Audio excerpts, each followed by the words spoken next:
في هذا الفيديو ان شاء الله غادي نعطيك بعض المعلومات الاساسيه في حاله الا بغيتي تختار خروف مزيان لعيد الاضحى وانت في السوق.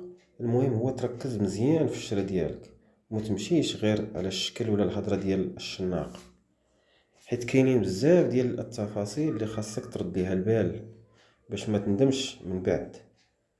واول حاجه وانت في السوق طلب من الشناق يطلق لك الخروف قدامك وشوف الحاله الصحيه ديالو. خاصو يكون واقف مزيان، كيتحرك بنشاط وحيويه، وعينيه صافيين وما فيهم لا دموع ولا صفوريه، والتنفس ديالو كيكون طبيعي وعادي بلا كحه ولا صعوبه. من بعد دير عينيك على الصوف ديالو، الا كان نقي وفيه شويه ديال الدسم او اللمعان فهذه علامه مزيانه.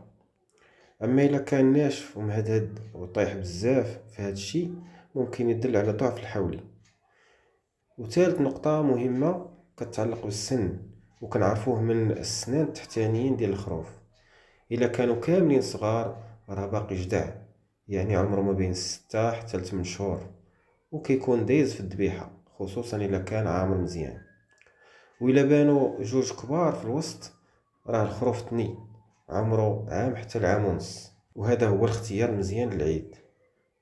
ولاو 4 كبار راه رباعي عمره حوالي عامين وحتى هو مقبول. وبهذه الطريقة كتضمن باللي الخروف ديالك مناسب وماشي صغير بزاف ولا كبير بزاف. من بعد ركز على اللحم وماشي غير الشحم، كاينين خرفان كيبانو كبار غير بالشحمة، وهنا خاصك تخدم يديك شوية وتورك على الظهر من الفوق وتقلب حتى الجناب. الا حسيتي بالظهر ديال الخروف مشدود وعامر فهذه علامة مزيانة. وزيد قلب حتى الديالة، الا كانت حتى هي عامرة وسمينة راه الخروف وازن. وما تنساش حتى الرجلين خاصهم يكونوا صحاح وما فيهم حتى شي مشكل.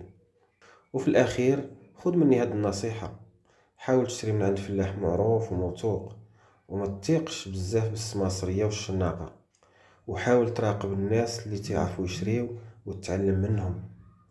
وإلا كانت عندك شي تجربة ولا شي نصيحة في اختيار الحولي فما تبخلش علينا بها، اكتبها لينا في التعاليق باش يستافدوا الناس كاملين.